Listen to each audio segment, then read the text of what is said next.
learning behavior of your background and yeah, I think the type of much sometimes it is, but yeah, so I think for okay.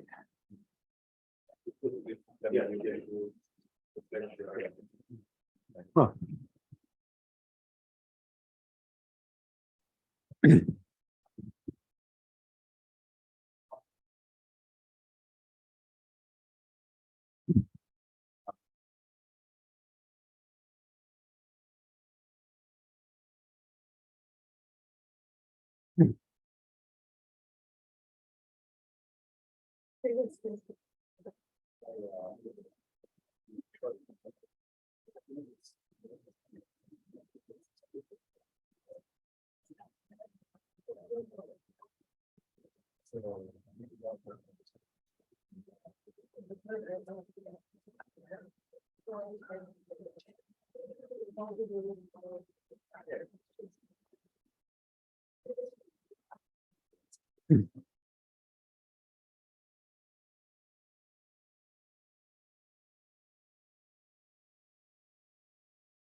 For the next speaker of today's is Erich Poppitz from University of Toronto, and we'll be talking about charting and copying in the semiclassical background. So, thank you very much all for coming, and thanks the organizer for inviting me to this very stimulating workshop. I'm losing my voice. I hope you can hear me.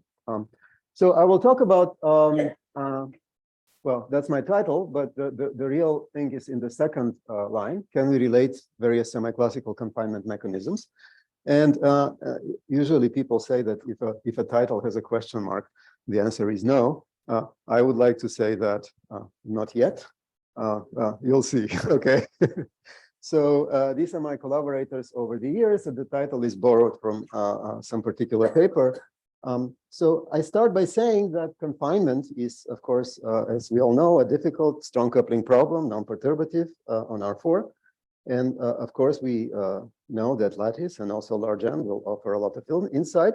But this talk is pushed in a particular corner in the studies of confinement, and that is confinement with weak coupling using semiclassics. So the first person to realize that confinement can be studied at weak coupling but non-perturbative was Polyakov, who in the 1970s showed that monopole instantons in a continuum language in an SU2 theory spontaneously broken down to a U1. These monopole instantons give rise to an area law of the Wilson loop. They give rise to confining strings, etc. And it wasn't until the 2000s when Unsal, together with Jaffe, Schiffman, and other collaborators, realized that the Polyakov mechanism has a very interesting generalization in locally four-dimensional theories. So if you take four-dimensional theories on R3 cross S1 and introduce adjoint fermions with periodic boundary conditions on S1, so the S1 is a spatial, not a time circle, then what happens is that there is a potential for the holonomy, which leads to spontaneous breaking of the gauge group using this language to a maximally abelian subgroup. And there is a number of twisted monopole instantons that appear in that setup.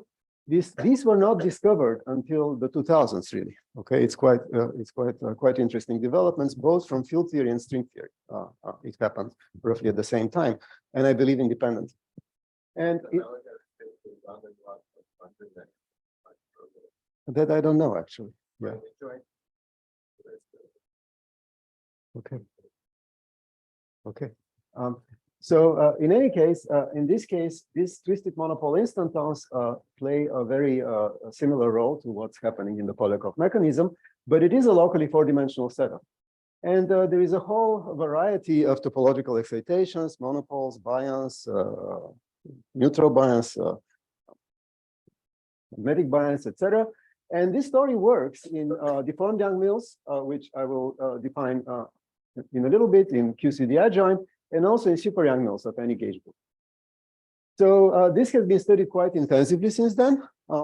And in 2022, there was another semi-classically calculable mechanism of confinement, which was it was a very interesting development by Yuya and Mithat, who realized that if you consider R2 cross T2 with the twisted boundary conditions on T2, then you get a semi-classical confinement. The gauge group breaks, SUN breaks to ZN. And the confinement is a sort of a theoretically controlled version of something that Jeff has been, what's the word, promoting since the 1990s, the center vortex confinement. And it also uses insights by González Arroyo and Margarita Garcia Perez and their students who studied the relevant topological excitations. So this is a brief summary of what the semi-classical confinement mechanisms that are currently, so to say, on the market. And the weak coupling is achieved here by having a separation of scales. The separation of scales is that the VEF,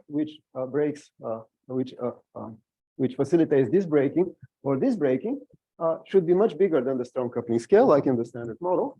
And so this requires that the size of the corresponding space, the S1 or the T2, be much smaller than the inverse strong coupling scale. And of course, this is not the real world. There is no doubt about that.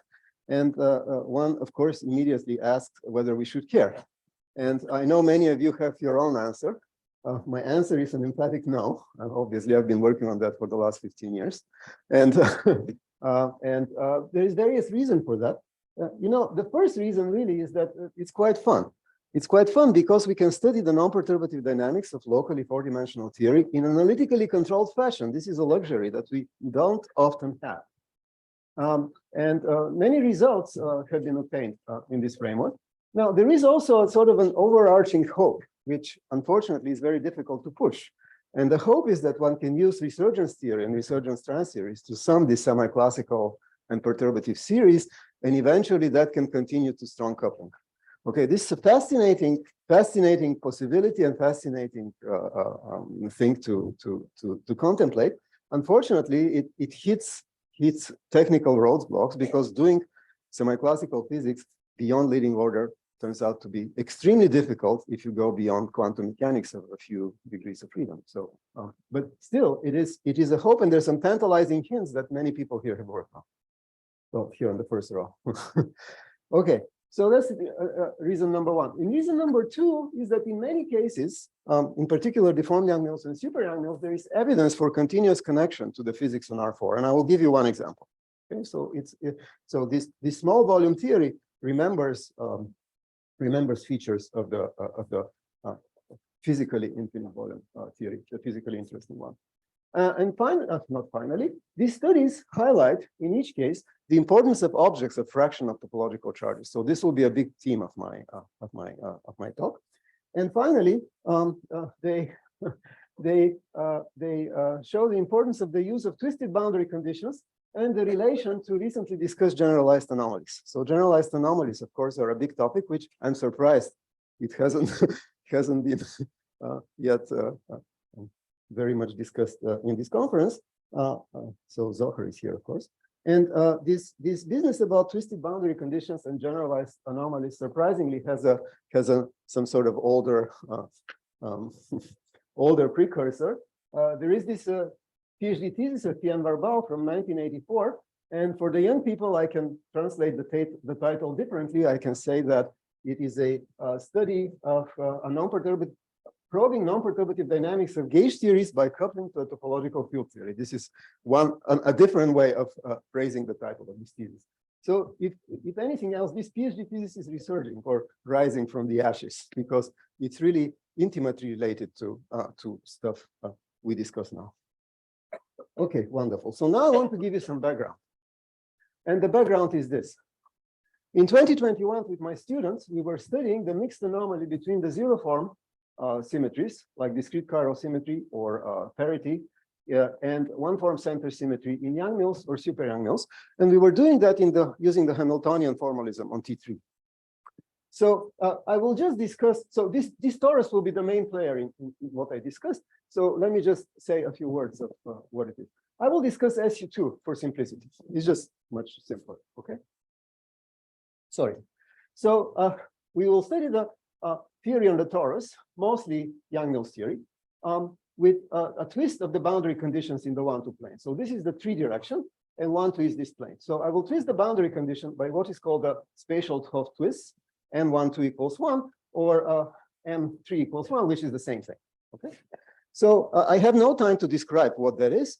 But again, for the younger people in the audience, what this is in modern languages, one turns on a background for the 2-form gauge field, gauging the 1-form center symmetry. This background is topological, and the integral of this field, which is usually called B2 over any 1-2 plane, is equal to pi in this case. Okay, so this is has the effect of twisting the boundary. So this is the setup that I will study. And I will not commit to any particular sides, value of the sides of this torus or ratio of the sides or anything. Okay. So this is SU2. And the most important thing in my discussion will be the generator of the center symmetry in the direction of M, so in the 3rd direction. Okay. So this is an operator on Hilbert space. And this operator generates a Z2 symmetry. So it has eigenvalues 0 and 1. And these are known as electric fluxes. So the Hilbert space in this theory splits into so-called electric flux sectors, and one can think, what's the word? Qualitatively about the difference between these two sectors is that the sector of electric flux 1 is obtained by adding a Wilson loop, which is winding once in the direction of the magnetic flux. And the reason this has eigenvalue of t equals 1. So actually, the eigenvalue of t is a Zn number, but it's a nth root of unity, but obviously for SU2 it's 0, 1. So the reason why this has eigenvalue 1 is that this T3 generator, when it acts on the Wilson loop, it gives a minus sign, and this is the reason for this terminology. Okay, so very well. So the way the anomaly appears in this setup is the following. For theta equal pi, what one finds is that for all energy eigenstates at any size torus, there is a double degeneracy. The degeneracy is between the energy eigenstates of the Hamiltonian with electric flux 1 and electric flux 0. And this is true no matter what the size of the torus is. So it's an exact degeneracy at finite volume, which is something not very common in quantum field theory. And this is because of the anomaly. If one studies the representation of these operators of parity and center symmetry in the direction of the 2th flux in the 3rd direction, one finds that the algebra is what you expect, but there is a minus sign which occurs because of the insertion of these twisted boundary conditions in the 1-3 direction, in the 1-2 direction. So we have these two symmetries which commute with the Hamiltonian, but they obey this Pauli matrix algebra. So this means that all states are doubly degenerate. Okay, so this is background, and a similar thing calls for super-Young-Mills, where you replace the parity with chiral symmetry. Okay, so this degeneracy at theta equal pi can be subjected to dynamical checks. And of course, we cannot solve Young-Mills theory on an arbitrary size torus, but we can study it in various limits. And in particular, one limit which can be studied is the limit of the femto universe, where all 3 directions are small. This notion of the femto universe was introduced by Bjorken in the late 70s for the purposes of taming the infrared divergences of QCD. Then Lüscher studied the spectrum of the femto universe without twists. And then Van Baal was the first one to start studying with a twist, and many people have done that later. So, and of course, this is actually very similar to what Penizaki and Unsal did, because what they did is they took the direction, which is the 3rd direction, to be very large. And this allowed them to study confinement in the big 2 directions. So this is the new and interesting insight. So we can dynamically check this degeneracy by realizing that on this torus with these twisted boundary conditions, there are only 2 states which have energy less than L inverse. And one state is, both of these states have classically 0 energy. One of them is when the gauge field is exactly 0. And the other is something that looks locally like a gauge transformation thereof. So this T3 is the representation of this generator in the Hilbert space. But globally, this is not a gauge transformation. So there are these 2 discrete states. I will call them 0 and 1. Again, they're not gauge equivalent. They're distinguished by the different expectation value of the Wilson loop in the 3rd direction. So this has Wilson loop, trace of the Wilson loop equals 1, this has -1. So we have two states of lowest energy, which are related by this center symmetry transformation. And we can form from these two states linear combinations, which are eigenstates of T3, eigenstates with eigenvalue 1 and eigenstates with eigenvalue -1. And by the way, these states were used by Witten to study the Witten index in a twisted box back then. So then what one realizes is that these two states, 0 and 1, get mixed by instantons of topological charge 1/2. And this was first realized by 't Hooft in a pretty old paper from 1979, and then very carefully studied by von Baal. And so these non-perturbative effects, the Q equals 1/2 instantons, lead to splitting of the energy levels between these two electric flux sectors. And this splitting can be calculated in the dilute gas approximation if one assumes that there exist these objects of topological charge 1/2, which are localized in time. And of course, they have some profile on the torus. And this is really all one needs to know. These solutions are not known explicitly. They have been found numerically by Gonzalez, Arroyo, and Perez. And a leading order dilute instanton gas, calling this a calculation is a little bit too strong because nobody really knows the coefficients. The coefficients hides our ignorance the coefficients hides our ignorance about the nature of these solutions, about their multiplicity, etc. So this is stuff we don't know. But the formula is very easy to derive, which I'm not doing here due to lack of time. But what's important is that there is this coefficient, which is 1/2 the BPST instanton action. And this is simply because you expect that the minimum action configurations are self-dual or anti-self-dual. And so they have actions related to the topological charge. Yeah. But this was perturbative. Yeah, perturbatively. To all orders in perturbation theory, they remain degenerate because in order to mix them, you require an insertion of the twist in the time direction. And the insertion of the... No, not at all. They're degenerate always at any theta. At theta equal pi, they remain degenerate too, even non-perturbatively because of the anomaly, but at other thetas, they are... Okay. So this expression, of course, can also be written for SUN. I just didn't bother with it. For example, in US paper, it's in there. And the point is that what this shows is that at theta equal pi, these two states are exactly degenerate. You can check that if theta equal pi for et equals 0 because of the properties of cosine is the same thing. So this formula, of course, bears close resemblance to a formula that was written by Witten in the large N limit for the theta dependence of Yang-Mills theory. And it was written using a large N argument. Here it appears in semiclassics, in leading order semiclassics, in this small box. It has an interesting history in the sense that in the thesis of von Baal in 1984, what appears is not the formula, but the plot. So he must have known the formula in order to draw the plot. The plot appears. It is referred to as being due to 't Hooft, but it's not published anywhere. And then in a paper of von Baal in 1999, the actual formula appears. Okay, it's a kind of an interesting history. So in any case, so this is the leading order semiclassical story in the femto universe, and also in this Tanizaki-Unsal setup from last year. So what caught my attention, our attention, is that the similar formula is known to occur in a very seemingly different setup. So we have this deformed Yang-Mills theory, which is the first sort of semiclassical setup that I discussed. So we consider R3 equals S1 on a small circle. And I don't know to what extent people are familiar with deformed Yang-Mills, but one way of defining it is to say that you consider 4D Yang-Mills with one direction compactified, and you introduce a potential, which is a double trace deformation. And this potential with some coefficient C requires, this is the trace of the Wilson loop in the compact direction. It really requires, minimizing this energy requires that the trace of the Wilson loop be 0. So this means that you sit at the center symmetric points. It is possible to UV complete this because people often complain that this is a non-local deformation, et cetera, et cetera. But for now, I can just use this.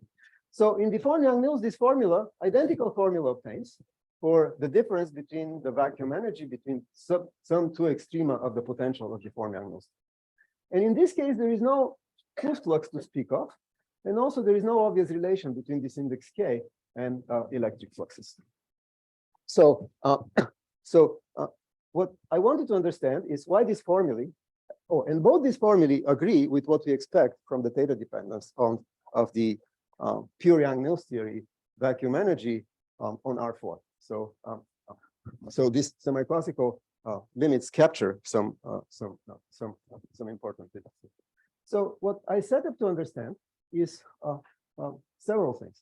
The first thing I want to understand is why these formulae are so similar. And I think I know the answer to that question.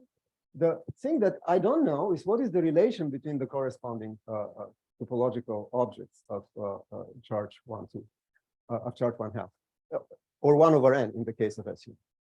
So the topological objects on R3 plus S1 are the best understood objects of fractional topological charge currently. They're very well understood from field theory. They're very well understood from de Bruijn physics. There is expressions for them. The relations of these objects to the BPST instanton are also quite understood. So really what happens is that the BPST instanton fractionalizes in this fractional charge object. So it's quite an interesting development from the 1990s, which is what facilitated this.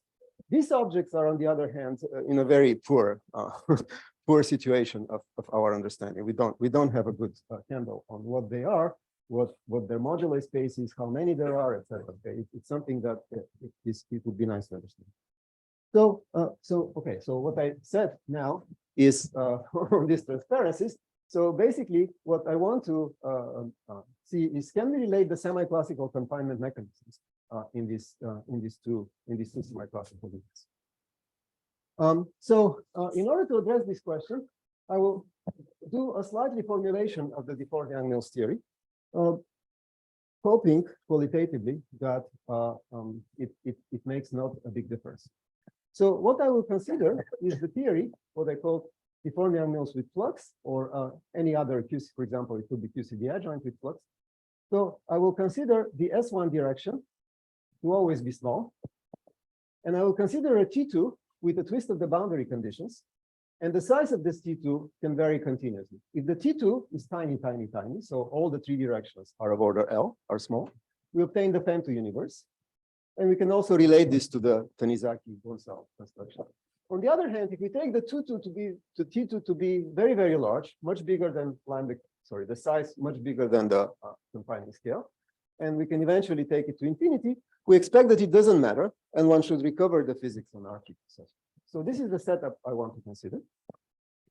And just to remind you that in the two limits, in the limit when the T3 is small, in the limit of the femto universe, we have these two ground states, which are Witten's zero energy ground states with differing values, so related by center symmetry, as shown here. In the case of Difforn-Yang-Mills with twist, there is a background which was proposed by Gonzalez, Arroyo, Perez, and Ocava in 2013, and they threw it out. They threw it out because they were afraid of a tachyonic instability. But then Unsal came in 2020, realized that the tachyonic instability is not very not important.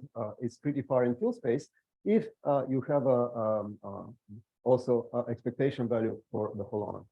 So what this background does is it's a background which obeys the boundary conditions, the Hooft twisted boundary conditions, but it obeys them because of this term.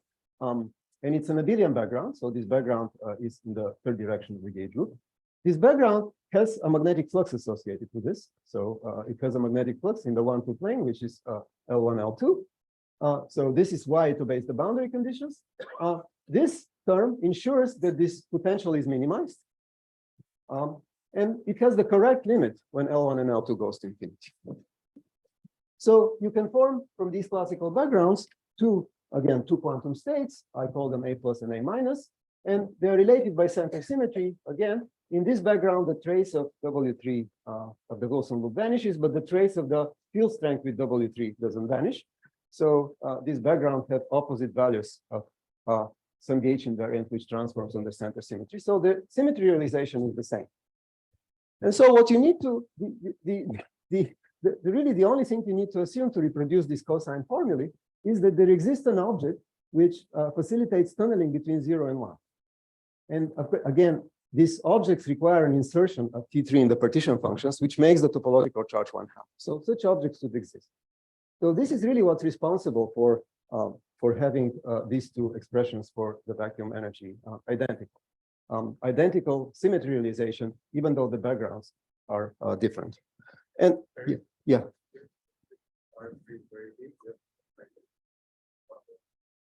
Oh, not at all. Oh, if who is big? No, but this okay, the S1 I always keep small. Okay. So you're in a Confined phase. Yeah, confined. Yeah, absolutely. Yeah, center symmetry is preserved. Yeah. Yeah, absolutely. So I want to make it's either because of that, or I can UV complete it using massive hadron fermions, which I will talk about a little bit. There is no transition breaking the center symmetry. Yes.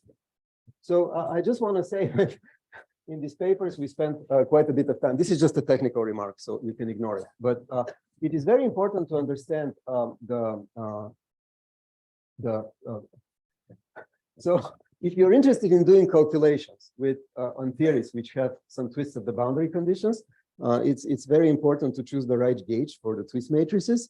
And depending on the purpose or your purpose, some choice of gauge may be better than other. For example, a gauge where the transition functions are abelian is very appropriate for doing dynamical calculations in this background.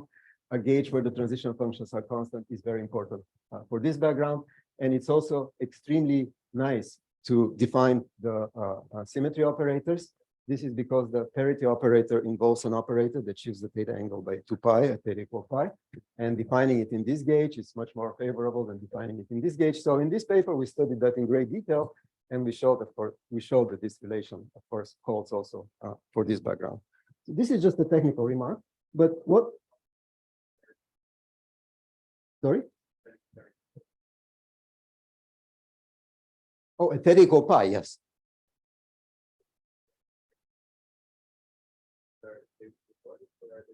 No, not at all. No, because for general theta, they get split by instantons.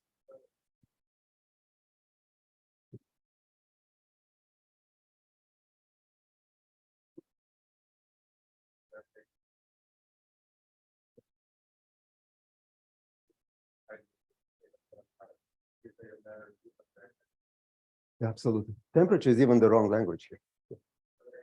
Yeah, absolutely. Yes, absolutely. So essentially, my message is this, that the reason why these two formulae look the same is that they have identical. So these are, of course, semi-classically derived formulae. They're semi-classical vacua. The symmetry realization in these two vacua is identical. And the only other thing one needs to obtain this formulae is to assume the existence of some localized objects that carry topological charge 1/2 in the SU2 case, which facilitate the tunneling between these two vectors. Okay. And that explains that. So this is a satisfying result. What is less satisfying and not understood, and I don't understand it yet, is the following. We understand the monopole instantons on the Coulomb branch in the infinite limit of R3. So as I said, we understand them very well. When we compactify the theory with a tooth twist on T2, the nature of these objects is not very well understood. And I think that this is a part which can be done analytically, but it's on my wish list. I'm beginning to talk about my wish list and confusions from now on. There are going to be some more results, but it would be nice to understand this. And if we understand what these objects are, maybe built out somehow of this monopole instantons, then we can continue reducing the size of the torus eventually reducing to the time to universe, and maybe find a relation between this object and this object. And then, of course, we can relate these objects to the center vortices that Yuya and Mithat found to cause confinement, sort of putting Jeff Greenside's mechanism on a sort of an analytically tractable footing. Which no, you're.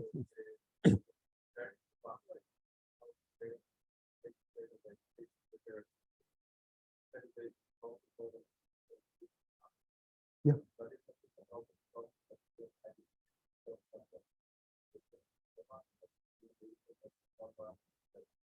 Okay, say it again. Say it again. Mm-hmm. Yes. Yeah. Yes. Absolutely. Yeah.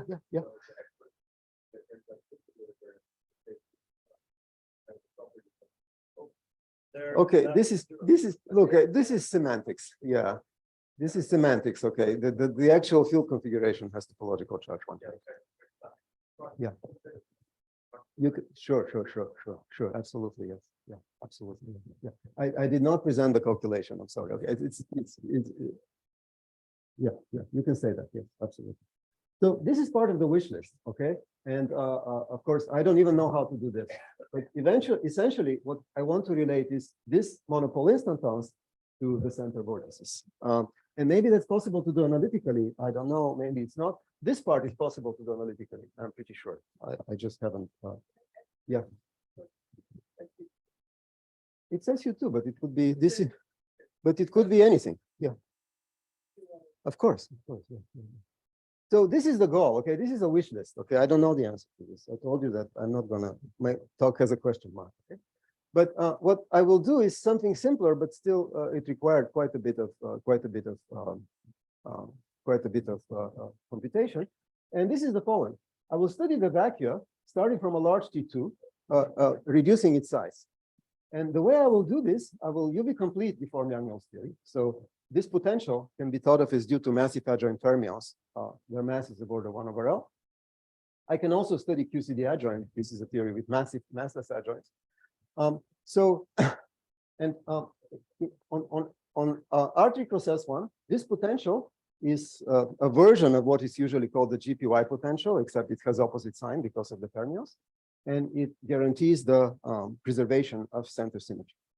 So I want to study that on the T2 with twisted boundary conditions. So I will start with this background, but I will allow this holonomy to be not center symmetric, but to be anything.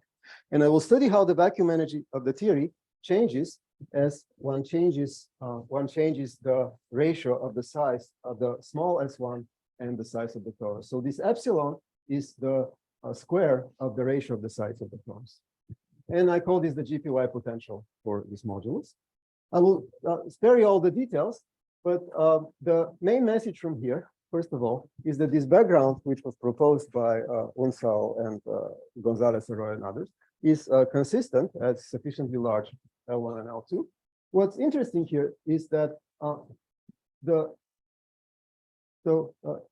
you can look at these curves. So epsilon 0.01, this means that the ratio of the size is 10. And you cannot tell apart the potential in the infinite volume limit from the potential in the finite volume when the ratio of the size is 10. Only for these values you can tell them apart. But there are two messages. The first message is that this potential is consistent in a UV completion of the deformed Yang-Mills theory. It's also consistent in our QCD adjoint.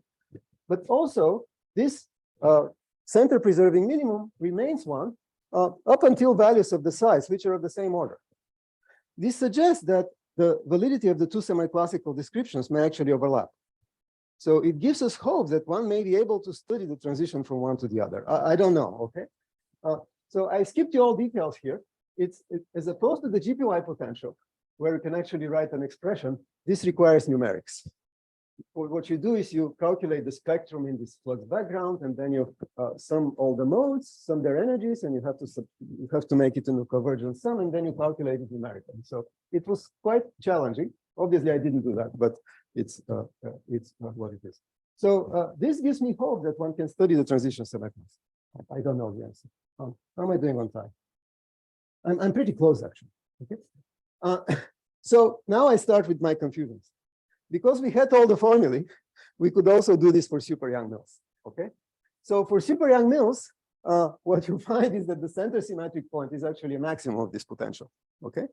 And of course, this is not unexpected because this background carries non-zero energy. So it's not a supersymmetric background. Okay. So so a flat direction, which you expect in supersymmetry, is only found in the limit when epsilon goes to 0. Of course, in the limit when epsilon goes to 0, there is no GPY potential because this thing disappears, the flux disappears. But for any finite size of the torus, this is not a supersymmetric point. And as a matter of fact, Witten showed in his paper on the Witten index that the only classical supersymmetric states on a torus with twisted boundary conditions in the 1-2 plane are these two states, which are contribute to the Witten index. And these two states have a value of the trace of the Wilson loop, which is ±2 or ±1. So they correspond to classically to center symmetry broken states. So to me, this is very disconcerting because it appears that I can do semi-classics only in the infinite size T2 and not at any finite size. And it is disconcerting because you expect that this T2 could be infinite size. Normally, the way we do semi-classics is we go on a flat direction, right? We choose a value for the holonomy. Then we study what the non-perturbative objects are. We calculate the potential, the superpotential in any mechanism you want. And then you find miraculously that in super young Mills, the non-perturbative potential puts you on the center symmetric point. So there's a non-perturbative potential that puts you on the center symmetric point on R3 equals S1. And on T2, even this the T2 with twisted boundary condition is flux size. I don't know how to do that because the classical background does not allow you to have center symmetric holonomy. It pins the classical vacuum at A equals 0. So I would really like to understand this better. And this I have kind of an ode to this because super young Mills offers on R3 equals S1 offers the best understood semi-classics. Coefficients can be calculated. We understand determinants because there is only some one loop thing. There is a most detailed semi-classical understanding of confining strings, domain walls, anomalies on R3 equals S1. And these are just my collaborators on this subject, and they have also written separate papers. So I wonder if there is a ways to salvage semi-classics at large T2 with twisted boundary conditions. And there's experts here on cyber-Quitten theory. These boundary conditions are supersymmetric. I wonder if there should be a similar issue there that should be understood. So it's a confusion. Another confusion refers to confinement in super young Mills with other gauge groups. So if you study any gauge group on the circle, the confinement is due to monopole instantons, R+1 of them, which have these topological charges. C2 is the dual Coxeter number. I guess that's what it's called. Yes. Now, so this is the topological charges of the monopole instantons that cause confinement for any super young Mills gauge group on a circle. On the other hand, two twists in SUN do not produce some charges like that. Just reduce charges 1/2, 1/3, 1/4. These are the orders of the center. So is there any relation? In this case, in the case of SUN, we expect a relation. In this case, it's an interesting question, which I would like to know the answer to. And finally, there are more questions regarding super young Mills with twists in semi-classics. Mohammed Amber and I did a calculation of the Guigino condensate on a T4 with a twist. And there is some factor of 2 that we don't understand. There is arguments that result should be exact, but there is some nagging factor. And I will talk about that at Suzy at 50. I will not discuss that here.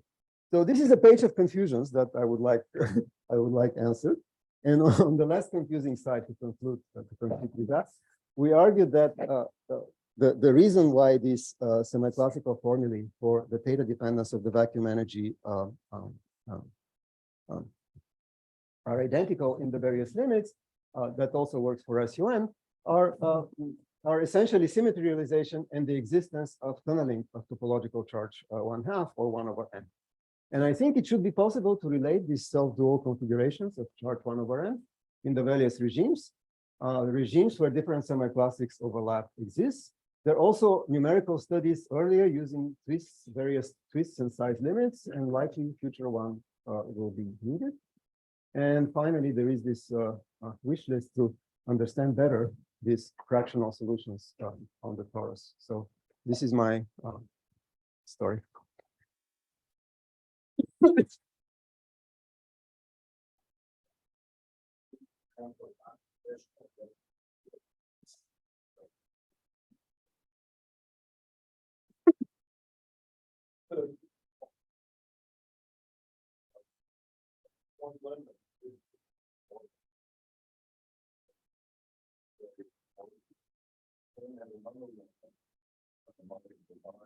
Yeah.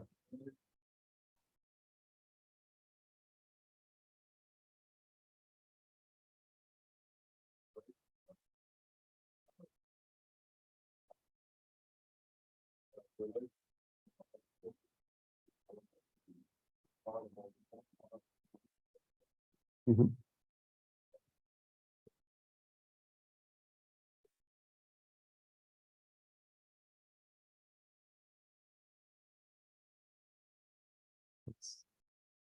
It's possible.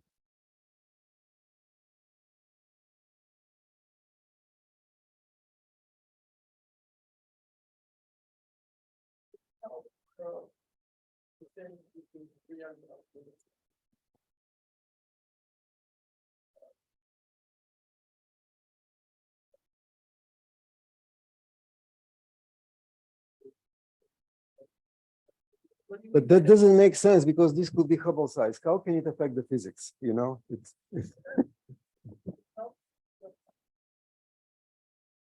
well, sphere breaks supersymmetry. These are non-supersymmetric boundary conditions. So on the sphere, you have to turn on some other, but I think Thomas knows what you need to put on the sphere.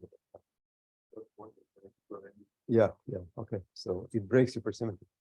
Here, at least the boundary conditions are supersymmetric because the twists are the same for bosons and particles.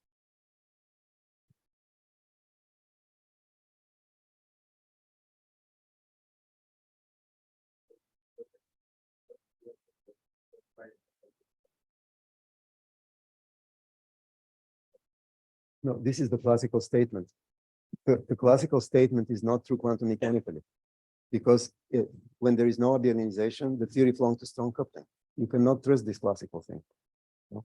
The reason we study, the reason at the small circle size, so where was this? Yeah. So the reason at the small circle size, you trust to some extent the classical reasoning is that you have abelianization. You sit at this point and the gauge group is broken and the circle is small, is broken at the high scale. If you sit here or here, the T2 is huge. The KK modes come down and the coupling becomes strong. So you cannot address it. I have no doubt that the supersymmetric ground state will evolve continuously. But what I am seeing is that the description of this state, the derivation of this state does not seem to allow for me to use the semi-classical methods continuous. So some insight is required, which is, that's why I'm asking the question, because there are smart people here, you know. So.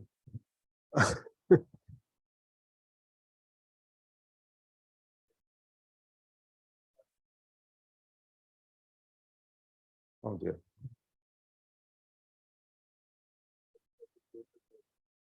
Mm-hmm. Mm-hmm. But I'm not reducing. Okay, okay. Okay.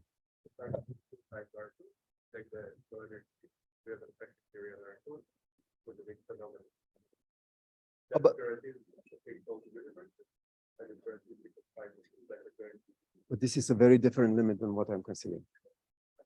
No, because I have the S1 always small. I had the S1 small and I varied the T2. So it's a very different limit that you're describing. I want to see how the large T2 and the infinite R2 cross S1 limit are connected, and I don't know how to do it.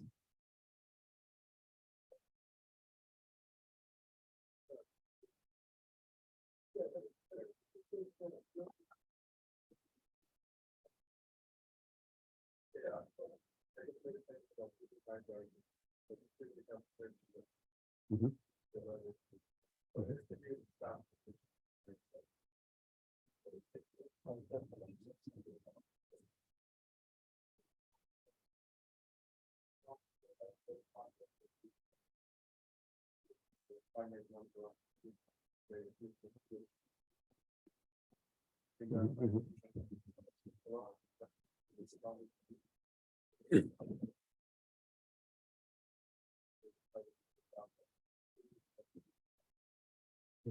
It's a very different limit.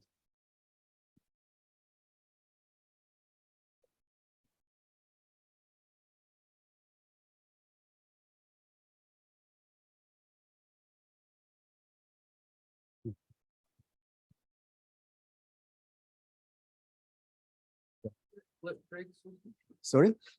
Sphere? Because, okay. It has, There's no boundary condition. it's not, it doesn't have. Okay. It has curvature.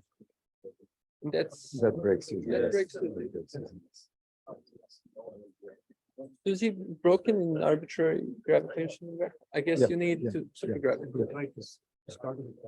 But of any particular background breaks supersymmetry. But could you have like a supergravity?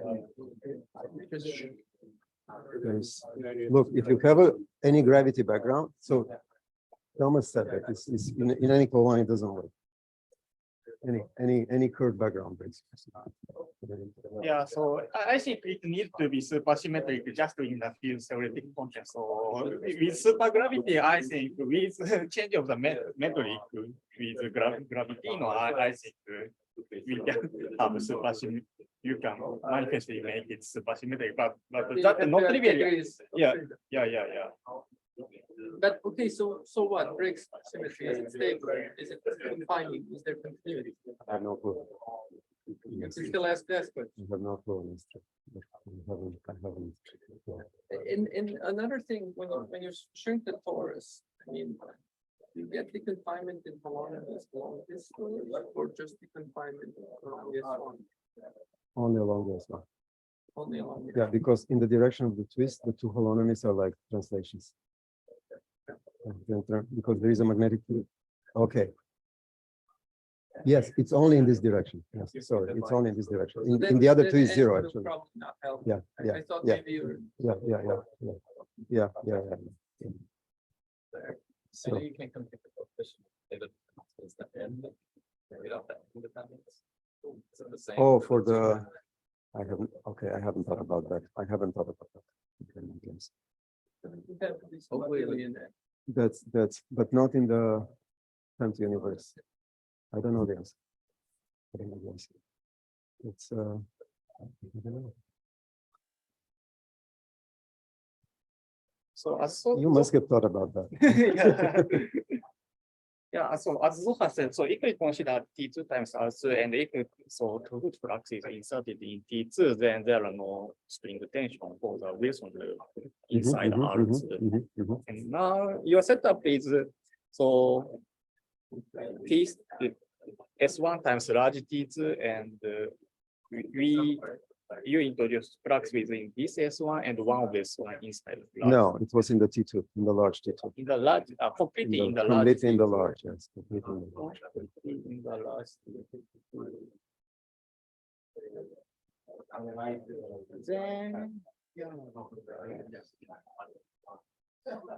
Then is it okay to have a vacuum at the confinement?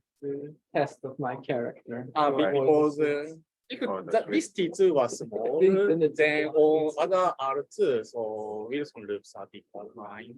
Yes. And if we change the limit, this tensionless Wilson.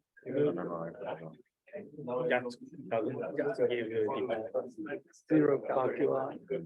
I don't know. Can you draw something? Yeah. And it turned out it's equal to. Right. Yeah, so if we consider T2 times R2, and if here is the flux, Yes. then Wilson loop inside this R2. Yes. This is deconfined. Uh-huh. Basically because so outside of lambda, if this are plus, then inside Yes. this is negative. Yes. So these two vacuum are Sure. related by Yes. Good. Okay. I see. Yeah. Yeah, and your setup is now this T2 is large with flux Large. is large. Yes. Right.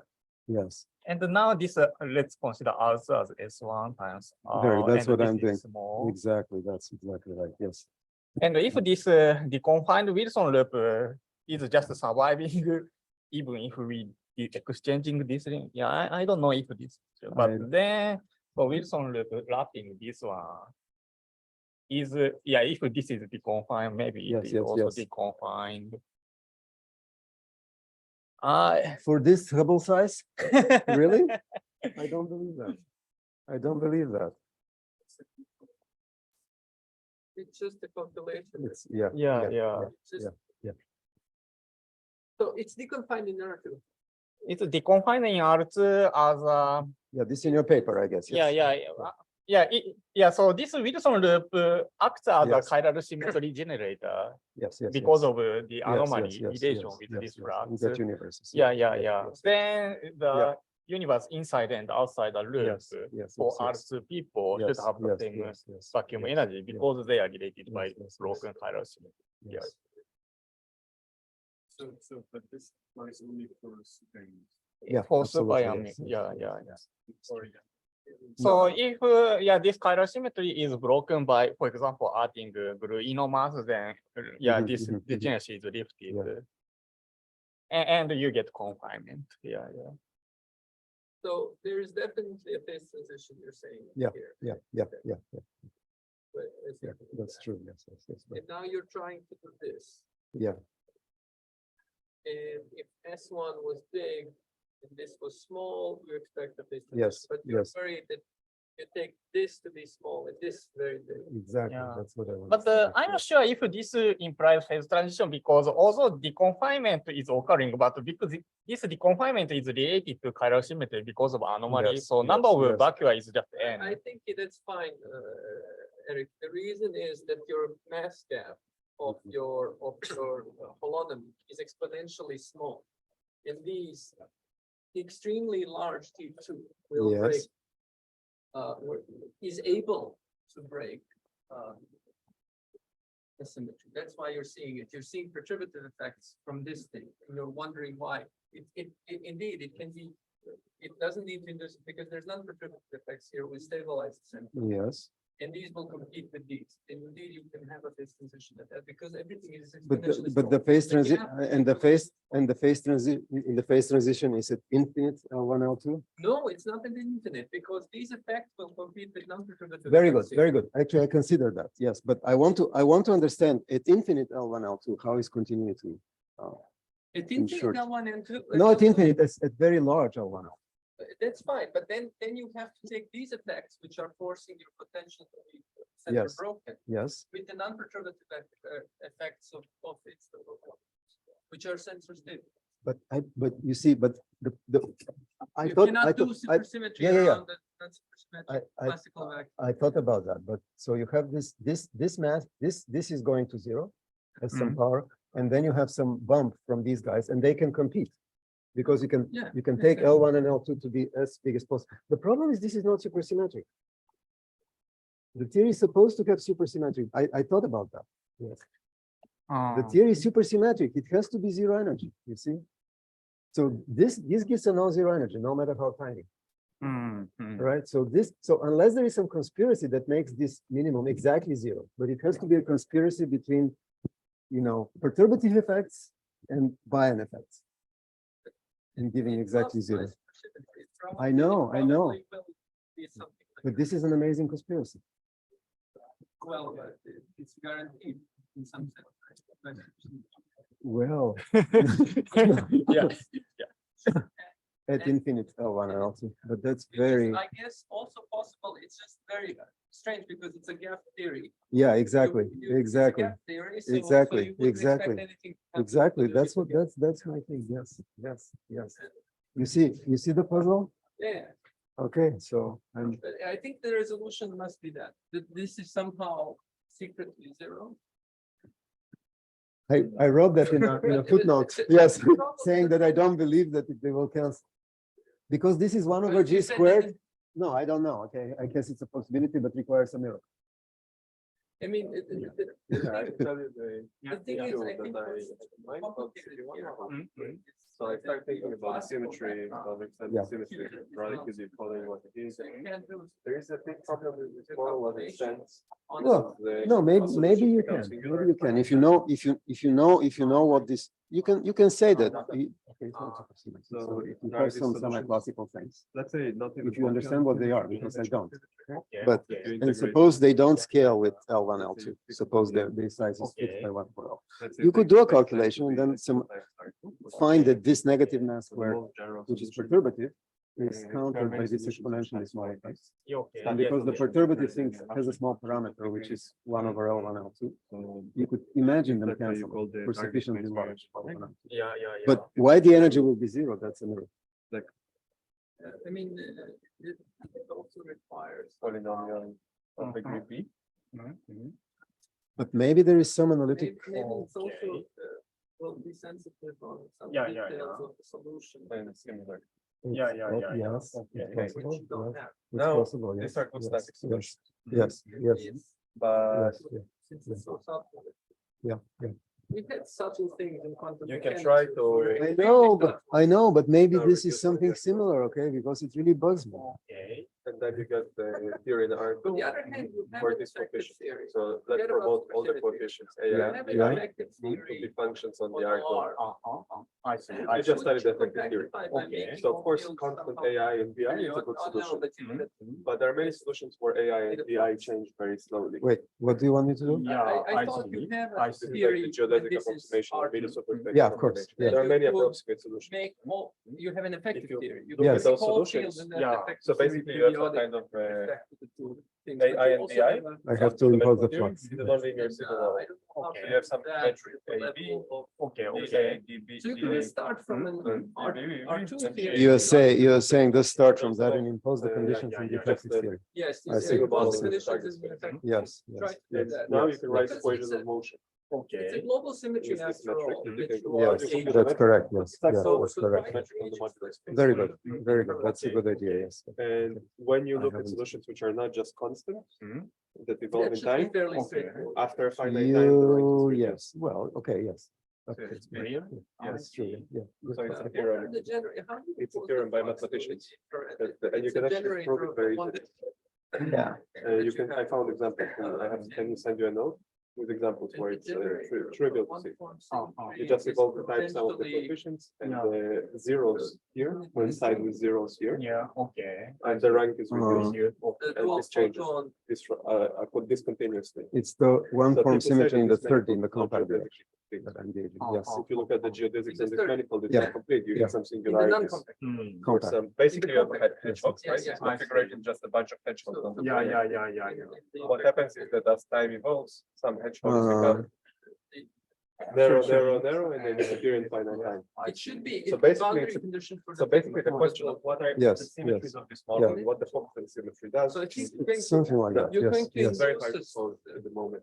I Because, see. because there is no dynamics in this theory. Maybe, Dynamics maybe. break I the haven't, symmetry. I haven't thought of Not it that way. geodesic. I see. I don't know. I see. So I kind of got stuck. Yeah, so I think what you're going to do is you're going to force the boundary condition. So. Do you have Skype? Yeah, I have Skype. I can send you the Yeah, that's the fine. proof that it blows up in finite time. No, but see, look, defective theory, not in the third, in the 1 and 2. It has to be in the 1 and 2. Actually, I just Yeah, like in the 1 and 2. uh, Yes, in the 1 and 2. Yeah, okay, so, What is but the, that, point of your going to be- I thought, Yes, I do have your Skype I have a Skype. with many other people. I have your Skype here. are you sure it's in the? Yeah, Absolutely, yeah, the yeah. flux is, yeah, of course, yes. The flux is in one want and to two, send but them. In the boundary conditions are in 1 and 2, the Because non-trivial ones, yeah. I want to force this thing. Plus pi. So you jump by pi. It's okay, I'll do it. You But remind me then just I to do it come after the back talk. Okay, Yeah.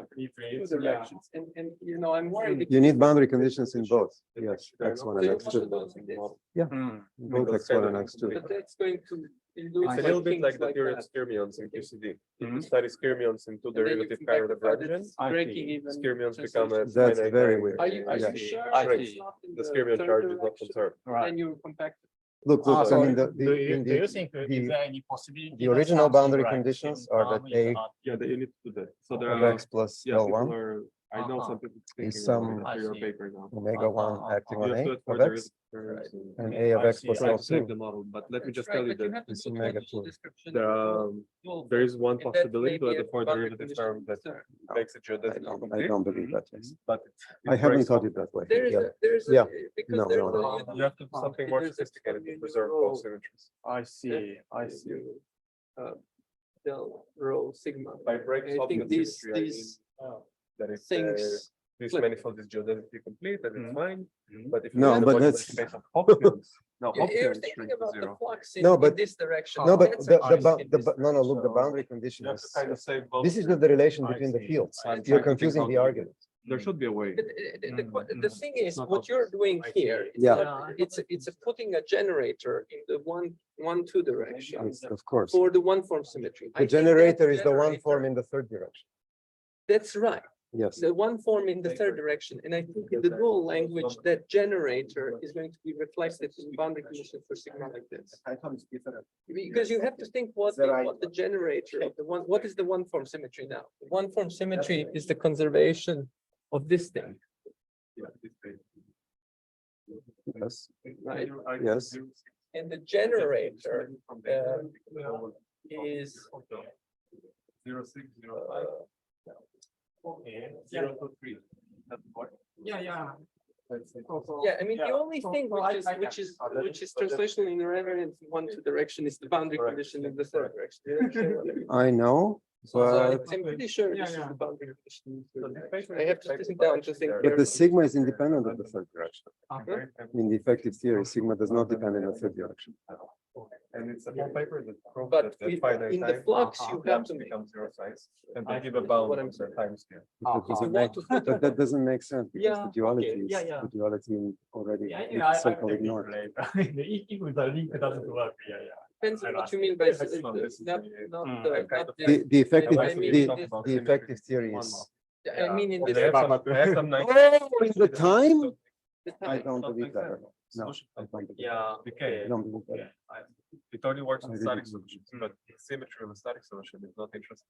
It must be, I think. Yeah. There's nothing else. Yeah. Because you're thinking of the, I see, you're thinking of the boundary condition as actually having a magnetic flux. Will work on the. And you're saying that the magnetic flux for the sigma field require time dependence, right? That's what you're saying. But the boundary condition does not require magnetic flux. It's just a twist of the boundary conditions. It's whether the solution has magnetic flux or not. I really think it should follow from this. And you I see, think you should be thinking about no, global but, symmetry. but No, don't think about boundary condition. Boundary This is conditions the are thing. putting With background some, for global symmetry. What is a Exactly. global Effective symmetry in the theory global is And constructed what is Hoppian solution the in generator of the global? explicit sigma model, so can, and That's I, correct. then, That's then, correct, yes. yeah, Okay. after This is hearing what this, you- I guess That's there correct. are things some higher derivatives. And once- stabilize it. So, I That's don't correct. think they look the Yes, time it's dependence, correct. they look the static it's solution. only static one, Like this. yeah, maybe, okay. So isn't this the generator though? I can tell you much more Because about this it, but is the- this is very Yes. thick. If you Integrate. try to write Yes. Hopkins. So Yes. this on is the S2 generator. S2 Yes. Oh, times okay, one, so this is the okay, gen, sorry, because this you is not inserted, geodetically it's not the complete, boundary you get condition, some it's ridiculous, inserting this operator. results. I Uh-huh. can Yeah. explain to you later. Yes, And But then- this is a big issue. I think it's an issue. just a moment. To deal with. So you need to consider I this found operator that some insertion in your mathematics two-dimensional theory. Which shows that if instead of doing There's another term in your. CP1, What do I integrate you over? do the abelian Higgs So model, you're integrating over which is just a T2, Euclid yeah. condition, Yes. normalizable Uh-huh, Euclid condition. Yeah. And S1, S1 Manifold is becomes geodetically complete. small, Yeah. right? And you're making. Right. So T2 this issue become becomes the small. Hopkins become Yeah, not the you have to Hopkins, consider the the- hedgehog Yeah, becomes yeah, stable. value. Yeah, But but, hedgehog is broken. yeah, right. So question, how do you save both? Yeah. So by doing the abelian Higgs model, it tells you which operators to add to save Mm, hedgehog That's symmetry, true. but it doesn't tell you what to do with the Hopkins. mm. I see. So it's a theorem in some paper of mathematicians Just a moment. that show that It's strange Yeah, though, but, because Then, there is a theorem in some mathematics. paper yeah. that It's called interaction. Okay. What I know is that if I compactify it in the flux background Then and abelianize and do a duality transformation, then I get a term which looks like this.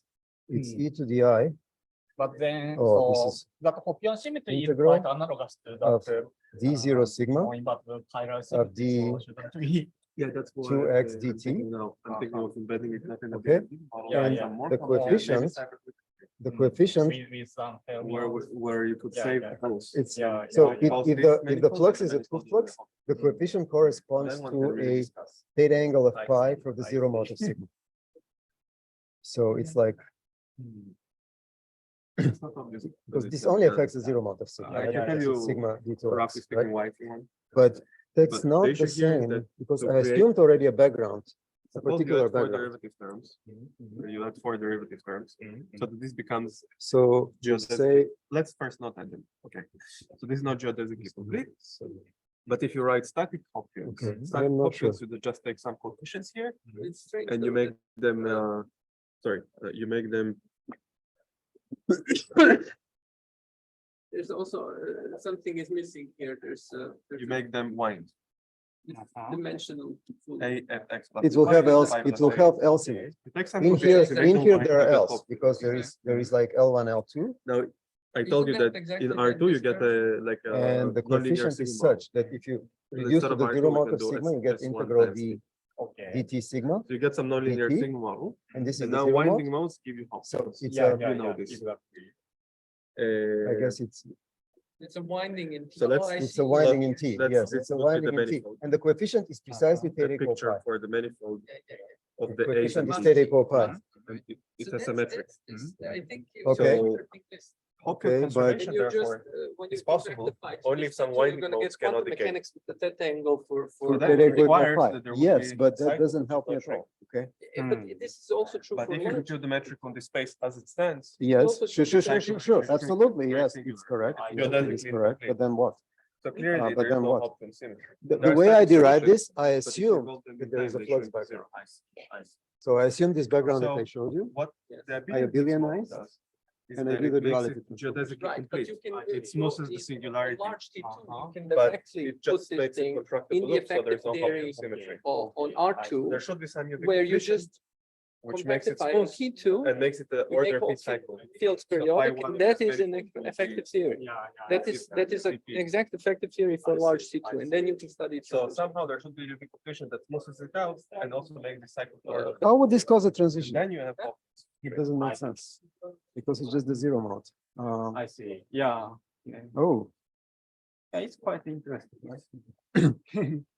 You're saying there's also some perturbative effects when you're not, when you're looking in the UV here, the sensitivity effects. Because So in this case, so you one form symmetry is preserved, but But I In think the that's the abelian correct in the answer abelian. for the IR theory. So But- there's there must be some Yeah, way because to you can get write that Hoppian IR theory. I from see. the UV Yeah, right, relations. I see, yes. Because this is ADA completely doesn't take robust. Hmm. yeah. This is valid at long Doesn't enough take that distance. Hmm. Big enough. Yeah. So you're saying do some classics on R3 cross S1, and then just In the impose in the effective, and In then, the effective theory, and that's the. and then impose the you- twist in the effective theory. And that's, that you will know what, you will know then So what is the it answer possible is. for Maybe, maybe. some chiral symmetry Maybe, can be maybe, regarded maybe, as- Yeah, but some Okay. I don't know how to. I see. Yeah. No, what I wanted to ask is, do you see, I mean, any lattice calculation? You can get me. No, I was going to ask, how Yeah. you see, I mean, lattice. I mean, Look, the only thing I know, look, I would say, because I'm interested in semiclassics, just using the lattice as a tool to find classical minimum, useful tornadoes. Yes, that's the simplest thing. As far as a full simulation, that's I would think is the next step. I mean, Tony has gotten a lot of information that Yuya and all use regarding the classical solutions. So he uses the lattice action, and then he just uses classic minimization. Yeah. But I've got some good machine. Yeah. Basically. Mhm, mhm. About Yeah, sure.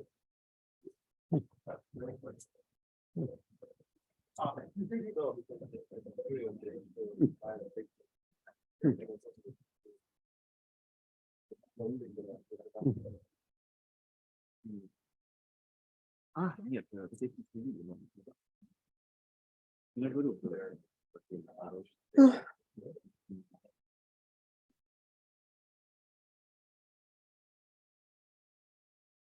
я не знал.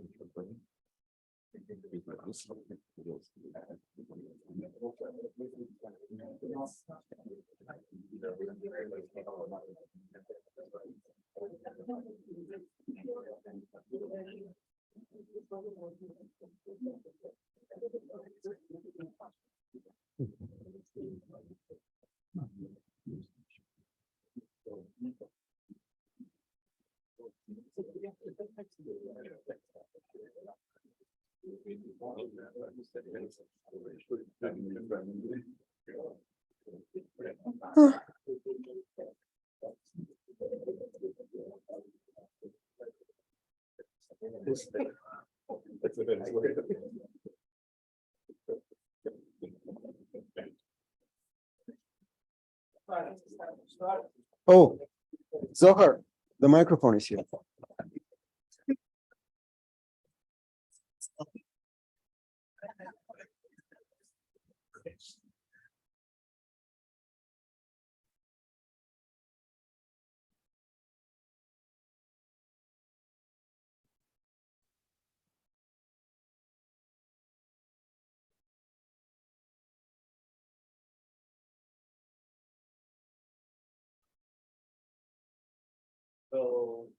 So how are we talking about the unitary puzzle and variance problems? Thanks so much. I'm very happy to be here learning new stuff every day. In particular, I also changed the topic I'm going to talk about because I found out a small issue with what I wanted to present before. And also yesterday I found out that Thomas knew about this issue and didn't tell me. So yeah, it's something I'm going to talk about something else, which is more likely to be correct.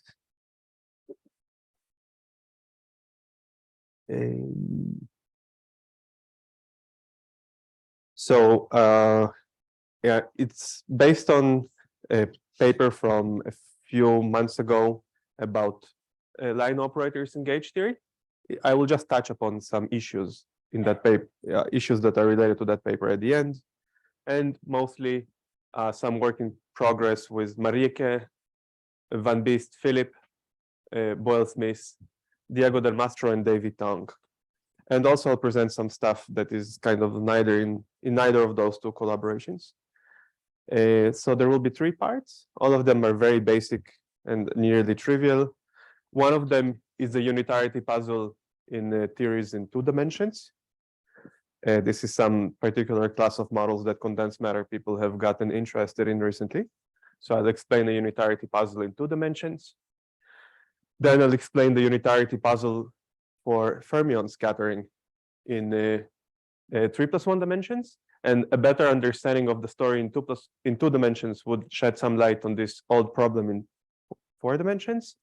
And then I'll discuss at the last part of the talk of are there any fermion zero modes to begin with around magnetic monopoles. So this will be the 3 parts, and they're all very basic. So let me start with a model that has been quite popular in some condensed matter literature recently. So they call it the 3450 model. It's just a theory of free fermions. It's completely trivial in some way. So there are 2 left-moving fermions, free complex left-moving fermions of charges 0 and 5. Those are moving to the left. And 2 fermions of charges 3 and 4 that are moving to the right. So it's a free Lagrangian of 2 complex left-moving, 2 complex right-moving fermions.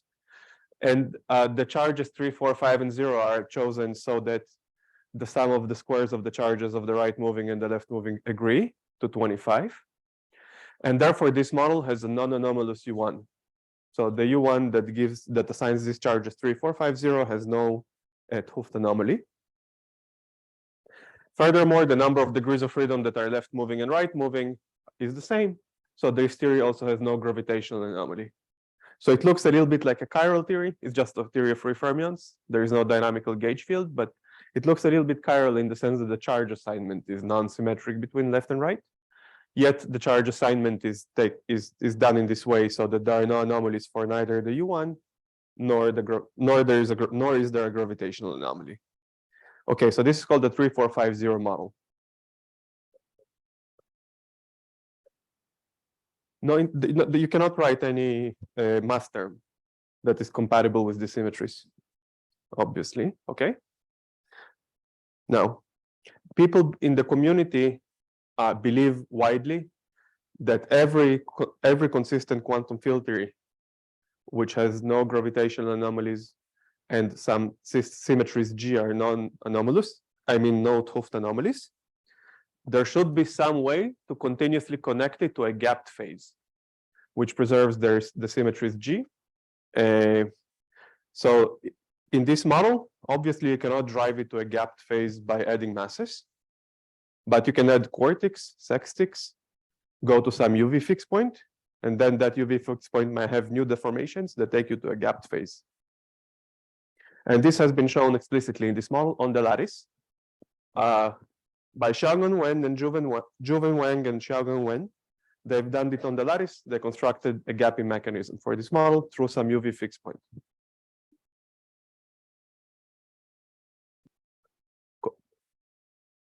Continuously, I meant, of course, going through some UV fixed point. So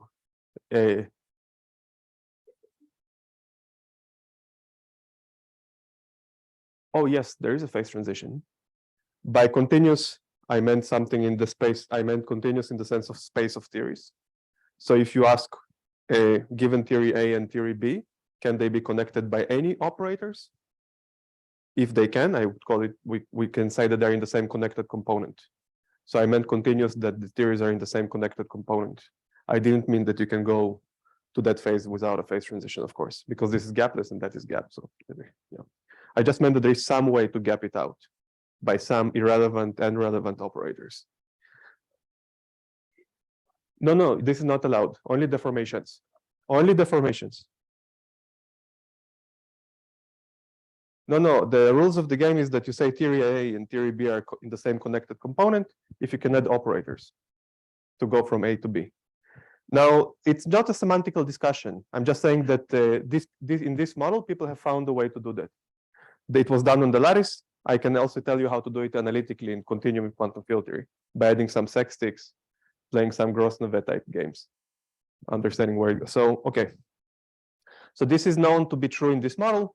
And if you can go to a gapped phase, there is a very nice bonus. If you know that this theory is connected to a gapped phase, it means that it also has a boundary, because you just go to a gapped phase in a half of the space. So you start from this model in infinite space, you go to a gapped phase in a half of the space. That guarantees that there is a boundary that preserves all the symmetries. So we have this picture. So this dot is not Lagrangian. You cannot write down the boundary conditions here in terms of the microscopic fields. It's a slightly non-Lagrangian boundary, but it exists. We know that it exists. It was constructed. I can construct it late if you want in detail later. So it just gaps the model in a half of space. Okay, so there is a boundary that preserves the U1 and preserves energy conservation. So there is an energy conserving boundary and a U1 conserving boundary. Yeah.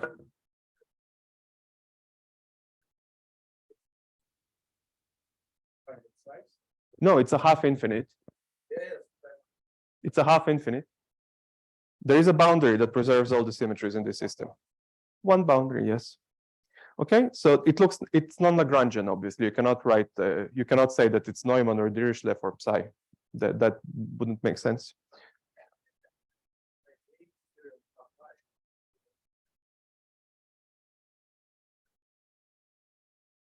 First of all, in this model, if you gauge the U1, it would not gap it out, because as you see, the central charge is 2, and you gauge only one U1, you'll have a massless field. So gauging doesn't gap this theory. But in the same spirit, you're basically right. that if you want to create boundaries, you can try to gauge in a half of space. But it's not important for this discussion. All you need to believe me is that there exists a non-Lagrangian boundary. It has G equals square root of 5, where G is Dafleck Ludwig boundary entropy. So it's somewhat non-Lagrangian if there's a square root. Okay. So if such a boundary exists and you believe that it exists, it raises an interesting puzzle, because let's say I make a wave packet out of this fermion. I make a wave packet of the charge 3 fermion and I send it in. What can possibly come out? Because the outgoing states have charges 0 and 5, and you cannot make charge 3 out of 0 and 5. So it raises an obvious unitarity puzzle. So that's what it says here. If you make a charge 3 from the left, how can you get something to come out? So this is an obvious puzzle. It's called the unitarity. We call it the unitarity puzzle. Great suggestion. Great suggestion. So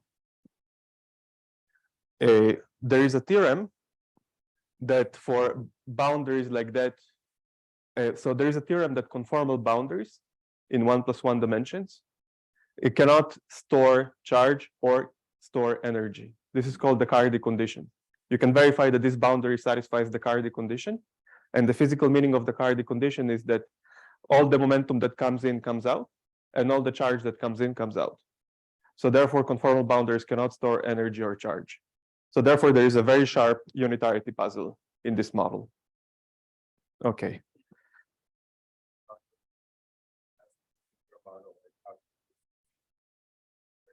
It's actually, yeah, in the Mazda-Schwinger model, there is a similar puzzle.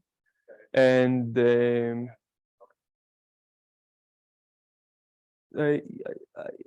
I wouldn't say that this puzzle is terribly somehow new. It might remind you of the deconfinement in the Mazda-Schwinger model. It might remind you of things, but this is extremely elementary. It's a theory of free fermions. So if we must be able to solve it here in detail.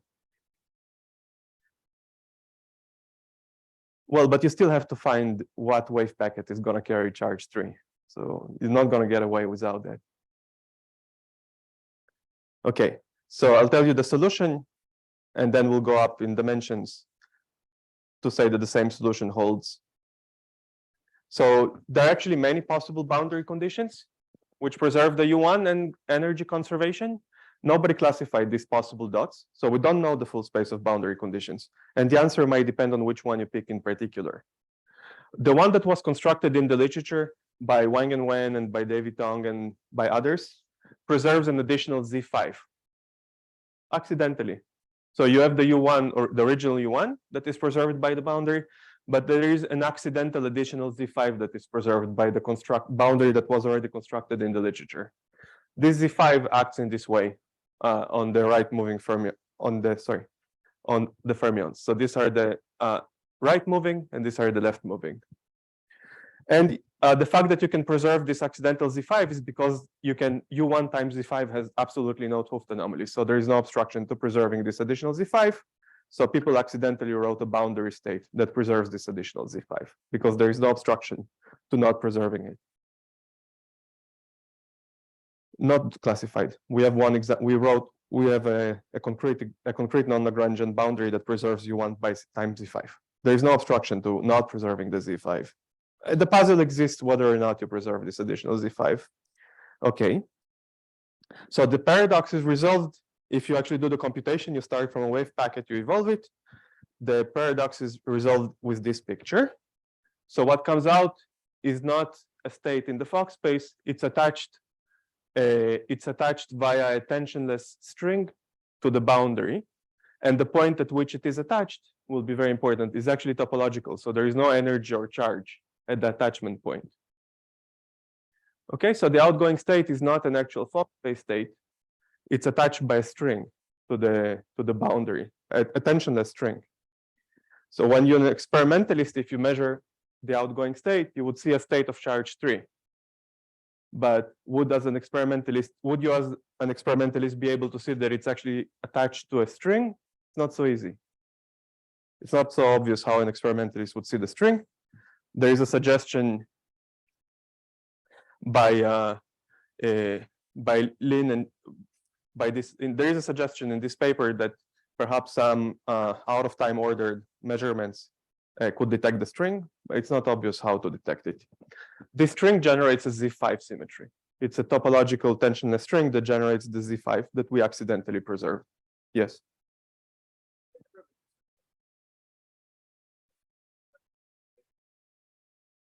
Yeah, yes, I agree. I'm just, okay. So a crucial point here is that this line ends topologically on the boundary. So you can move the endpoint as much as you want. It doesn't cost energy or charge. You don't create energy or charge in this way. And that exactly answers Arkadi's question. That guarantees that the energy comes out and the momentum, so the momentum comes out and the charge comes out. So nothing is stored. That's what I told you before.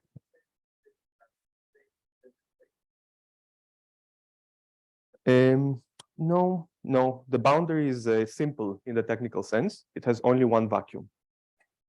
There are no degenerate states on the boundary. You see what I'm saying? It's simple in the technical Cardy sense. There is no degeneracy on the boundary.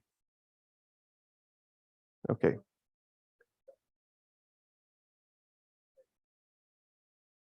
It's an operator that's attached to a line. It's not a local operator. So it's not in the Fock space of outgoing states, because those states do not create lines. There is a more abstract operator that creates a line. Yes, you can write it down. So let me just flesh how it works. So there are 5 topological lines like that. They generate a Z5, just a second. And this is the charges that they contribute to the endpoints. So this line contributes some exotic charges to the endpoint. And that's how the scattering works. With the charge that's carried by this line, the endpoint of the line carries some exotic charge.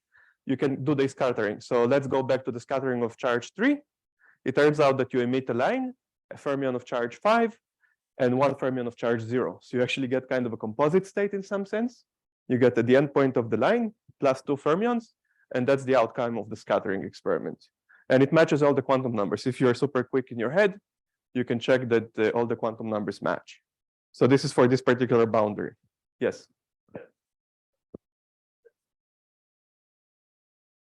It's not, so, people often say that there is no S matrix in massless theories. I never understood what they meant. But one thing that they might have meant is that maybe the outgoing states are not in the Fock space. And this is a very clear demonstration that the outgoing states don't have to be in the Fock space. They are attached by tensionless strings to the point of scattering.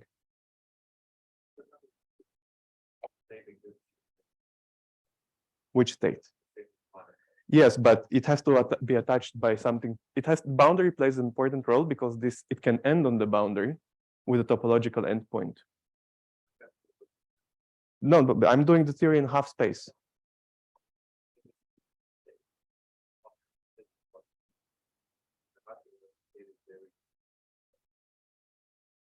At infinite space, it will be accompanied by something that's going to the other side.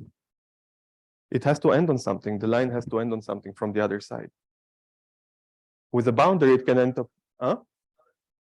Yeah, maybe not fermion. It might end on some other exotic excitation. Yeah, then it's a different story. No. So there are, even without a boundary, there are exotic states which can be at the endpoints of this line, but then one is moving right, one is moving left. And okay, it's a different question. If you hit the vacuum with the local operator, you might create it. You might create such a thing, but it's not an S matrix question. Okay, with a boundary. Okay, so I just told you the solution for this class of boundaries that have been written in the literature is what I said. There are also probably some boundaries that don't even preserve this Z5. If the boundary does not preserve this Z5, then it cannot end topologically on the boundary, and the solution is not known. It probably involves some new tensionless lines. We know now that many, even simple theories of just free fermions have tons and tons of tensionless lines, tensionless strings, and probably they're important for the scattering problem for more general boundary, but we cannot make it precise. We don't know how to write down these boundaries. Okay, this is the end of the 1 + 1 dimensional story. An analogous story arises from scattering from monopoles. This is an age-old problem. I'll review it quickly. I believe nobody has ever said the answer correctly. So I'm going to use this 1+1 dimensional analysis to tell you the answer from scattering of an electron from a monopole, because the problem is essentially identical mathematically. So in this part, I'll completely neglect. How much more time do I have? I just don't know when I started. Oh, great. So I'll first completely neglect gauge field fluctuations, and I'll treat the magnetic flux as a background gauge field that doesn't fluctuate. So we put a monopole of charge little n, and we scatter a fermion of charge little q. The familiar result, of course, classically, when you scatter a charged particle from a monopole, it's reflected. It's called the mirror effect. It's in high school. Quantum mechanically charged fermions can plunge in. Charged fermions can get all the way to the core of the monopole because there is this mode with the reduced angular momentum, and it can scatter off the core of the monopole. And these are the fermion zero modes that are guaranteed by the index theorem. The physics of these zero modes is effectively two-dimensional because they just propagate in the radial direction and depend on time. And on the sphere, they are in a particular angular momentum channel, so they don't fluctuate on the sphere. So it reduces to a 2D problem, which is essentially identical to what I told you. There are incoming fermions, outgoing fermions, and the rule of the game is that for every wild fermion in 4 dimensions with positive Q, we have outgoing states in my convention, and for negative charge fermions in 4D, we have incoming states.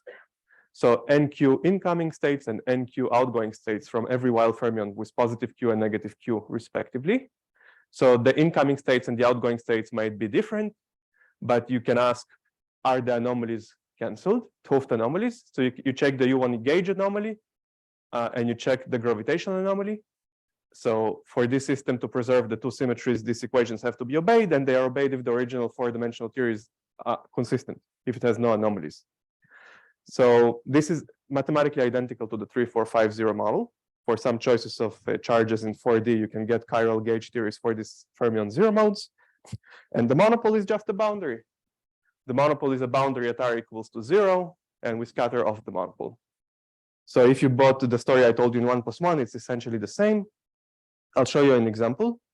Let's say that we have an F fermions. Let's say that we have QED with an F species of massless fermions in the fundamental, and these are the gauge charges. This is just a simple version of QED with an F species that arises from GATT models and from Seiberg-Witten theory. So people would say that the boundary condition at the monopole is that the incoming fermion is reflected to the outgoing fermion. This is a simple Lagrangian boundary condition that preserves U1 gauge, but it obviously violates SUNF because the incoming fermion is in the fundamental, and once you take a dagger of Psi-Twiddle, you get an anti-fundamental. So clearly, the monopole boundary condition has to be non-Lagrangian if you want to preserve isospin symmetry and charge conservation. And theta is like theta was just a free parameter in the literature when people discuss monopole boundary conditions. But of course, it has to be a non-Lagrangian boundary. Let me just say that this naive boundary condition only makes sense when the monopole charge is 1 and the number of fermions is 1. Then it conserves all the symmetries because there is no isospin and there is no axial symmetry. For any other choice, this boundary condition doesn't make sense, and you have to write a non-Lagrangian boundary condition, like in the 3450 model. So this boundary condition with the theta angle only makes sense in some special case. No puzzle, it's just the phenomenon that is called helicity flip, that an incoming fermion, the direction of the helicity is flipped by the scattering. But there is no puzzle. And there is no puzzle for other values either. You just have to have the monopole is a non-Lagrangian boundary condition. So the monopole is a non-Lagrangian boundary condition. There is a puzzle with scattering because we have incoming fundamentals and outgoing fundamentals, but we have to complex conjugate to preserve the gauge symmetry. So we cannot match the quantum numbers. It's exactly like in the 3450 model. And the solution is, as before, we have to have a topological surface that comes out. So this is the picture. I'll spare you the details. So our suggestion is that the actual solution for the monopole scattering problem is that the incoming electrons are just ordinary wave packets, but what comes out is a topological surface. And at the end of this topological surface, there are the outgoing radiation modes that you actually measure in an experiment. So actually, interestingly, this is probably something that wasn't mentioned in the literature. When we analyze which topological surfaces come out, some of them carry a quantum Hall state. So they're not just tensionless, benign topological surfaces. They actually carry some vacuum degeneracy and topological excitations. So this is the story of scattering from a monopole when you neglect gauge field dynamics and you just study the zero mode scattering. So of course, this is a version of what was called the Kallan-Rubakov effect. What is Kallan-Rubakov? Kallan-Rubakov was the observation that there is some scattering, there is some puzzle in scattering, and they said that the outgoing radiation has fractional quantum numbers. Now here, there are no fractional quantum numbers. It's like in the 3450 model. All the quantum numbers are integer, but there is a topological surface. So that is, in my opinion, the correct resolution. So there is nothing fractional, no quantum numbers that are conserved in the scattering experiment are fractional. It's just that there is a topological surface that comes out.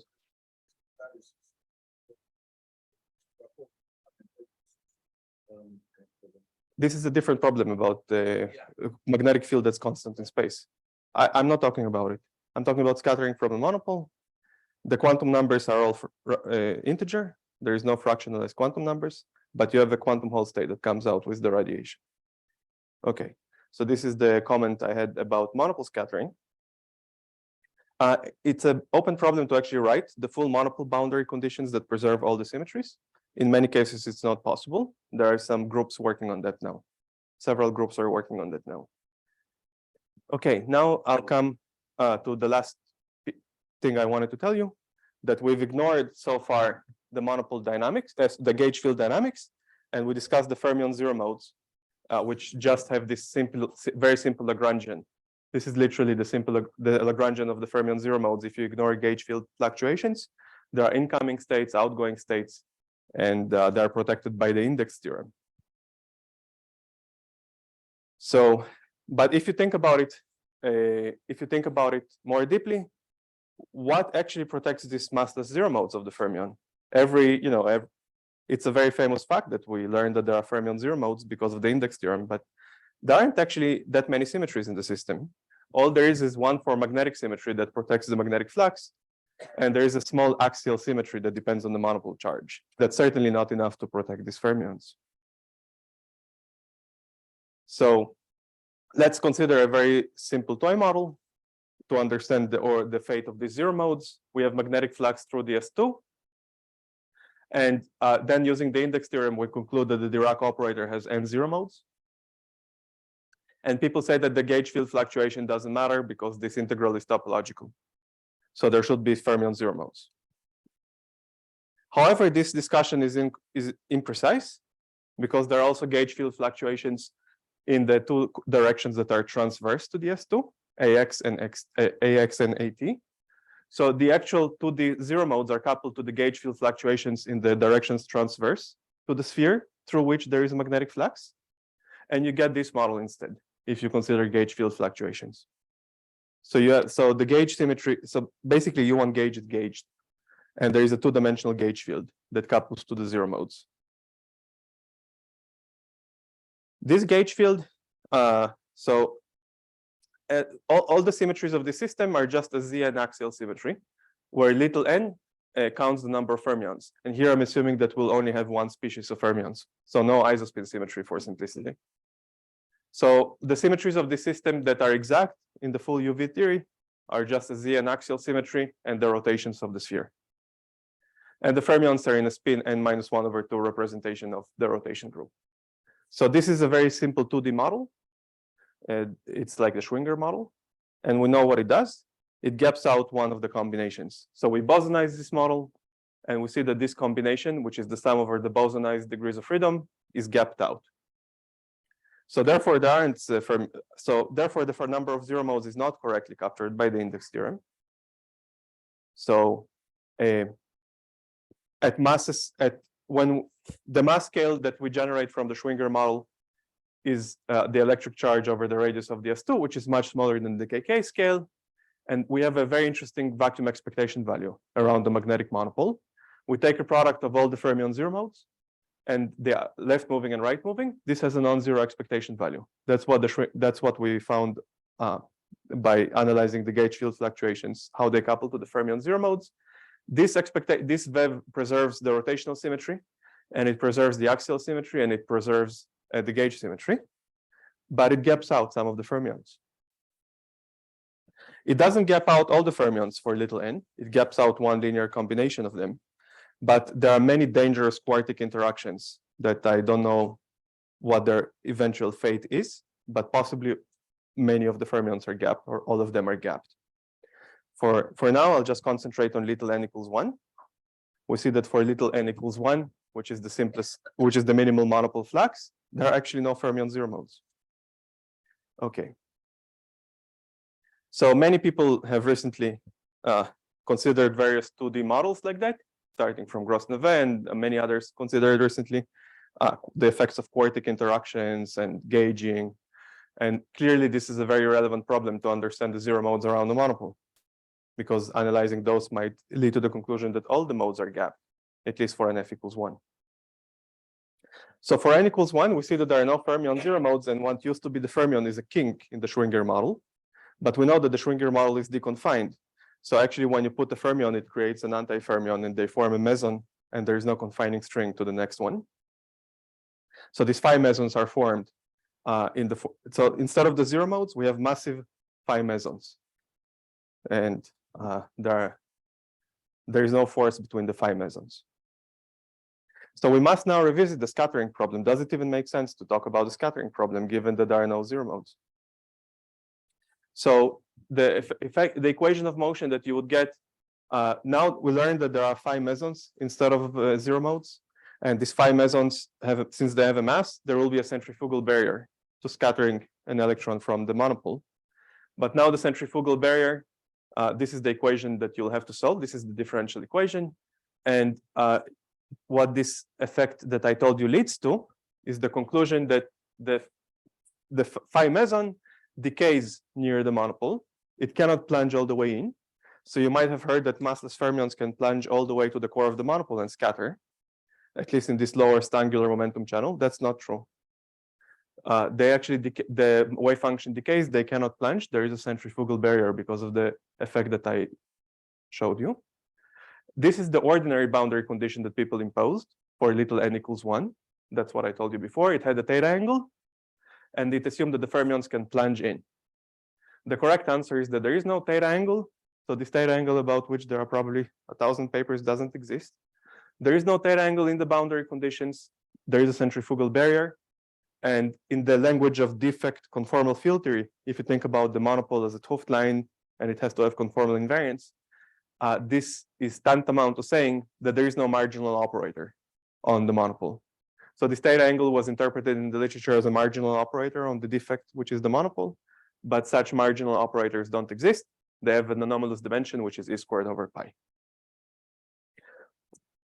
So is there a scattering puzzle, given that the monopoles cannot actually plunge in? I think the answer is yes. Even these phi mesons still lead to a scattering puzzle. So this picture that I showed you at the beginning is still correct. You still need to emit a topological surface in the scattering problem. It's just that this picture that they plunge in is too simplistic. What happens is that there is a Schwinger model here. They create a phi meson, and the outgoing state will have this topological surface. And there's a small centrifugal barrier, not as big as for the KK modes, so they don't quite make it all the way, but they make it much closer than the KK modes. Yes. So you could say that phi is just reflected and there is nothing to discuss. But if you look at the version which has an f, so remember that this boundary condition, if you just take n f equals 1 and little n equals 1, there is no problem with the scattering. And the resolution is on this slide. So instead of having this boundary condition on the monopole, it's wrong. You just have put this, phi vanishes and scatters off in a trivial fashion. So there is no scattering puzzle for little n equals 1 and f equals 1. But when you increase little n or nf, the scattering puzzle still appears because this mechanism doesn't gap out all the modes. This VEV doesn't gap out all the modes. It leaves a smaller number of modes than the index theorem, but maybe eventually they're also gapped out by quartics, but at the moment we don't know.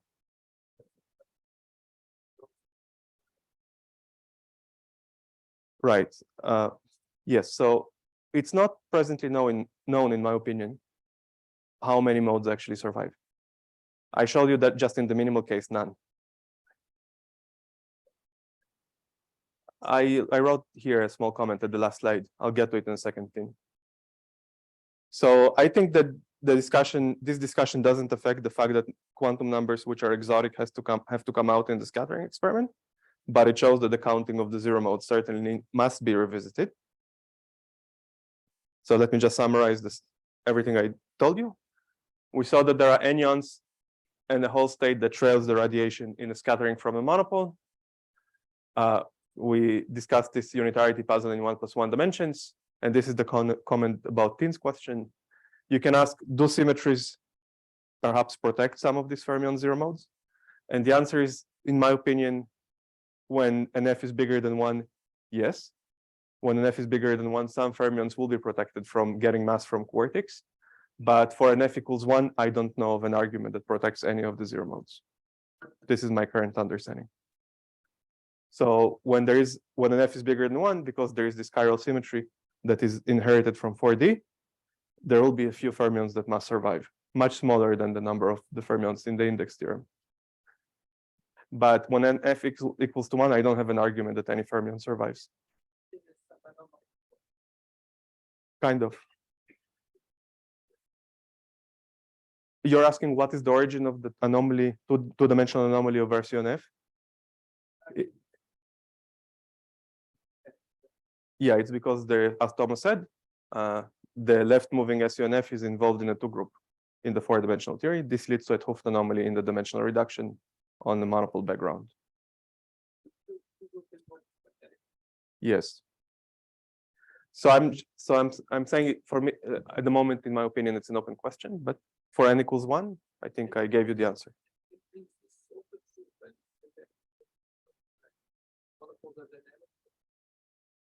What is true? Well, then how do you reduce with a fixed monopole charge? The problem seems to make less sense then. In particular, the magnetic field can be screened. So you cannot even fix the value of the magnetic field. Okay, thank you so much.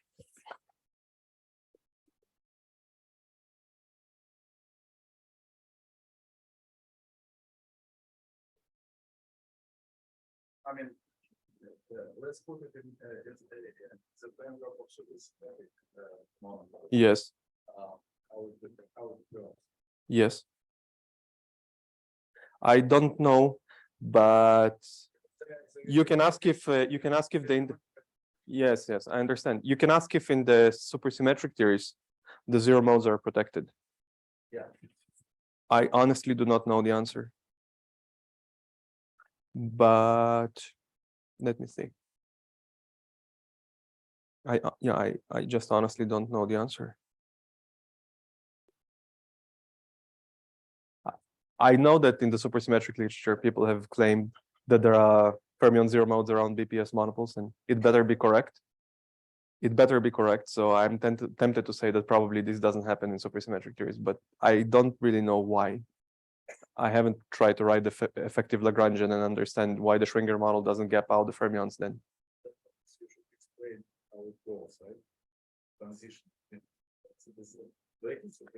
It's probably, I think probably, I mean, this Lagrangian is just describing the bosonized zero modes coupled to the gauge field fluctuations. In the supersymmetric theory, I guess there will be, well, I don't have something smart to say, but I assume somehow it will be avoided. Otherwise, a lot of literature will end up being wrong.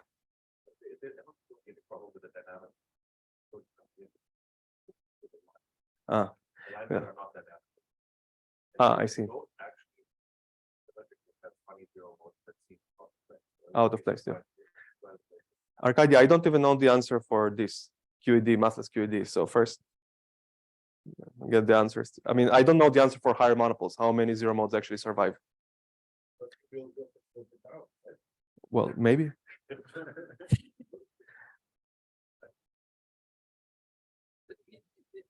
the case of the Glasgow model, the monopoles are dynamical, Yes, and the law was there.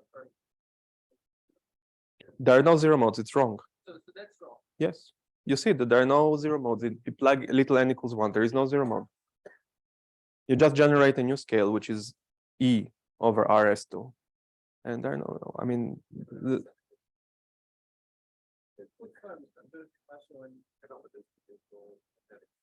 no, but he's taking the effective field theory. People took the monopole, they analyzed the effective field theory. There is the Rabbi, it's called Rabbi Jakiv or something. It's just not, there are no zero modes. What can I say? There are no zero modes. They are repelled from the fermion. They're repelled from the monopole because of this effect.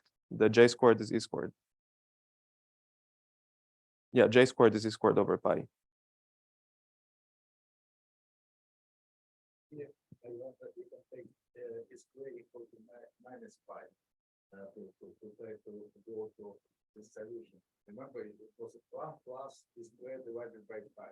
Yes. I wonder about e squared equal to minus pi. No, the limit where you recover Georgia, the limit where you recover the literature is E squared over pi equals 0. Yeah. Because then B becomes a defect operator of dimension 1, and therefore there is a family of defects where you integrate the operator B. It's really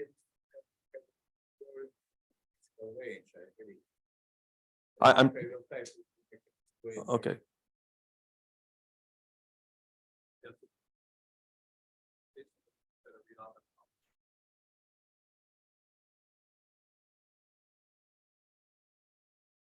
I haven't thought about it. You see, these 't Hooft lines cannot end because they are charged under a magnetic one-form symmetry. That was the context of my papers on the 't Hooft line, so I haven't thought about this question because they cannot end on anything object. Okay, thank you.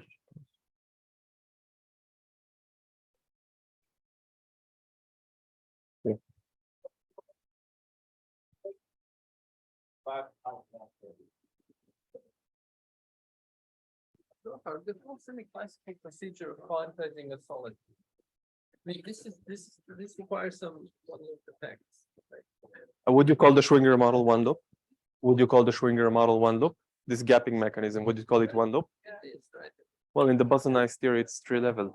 Okay, in the bosonized theory is trivial level, but let's stay in the formula. I'm quantizing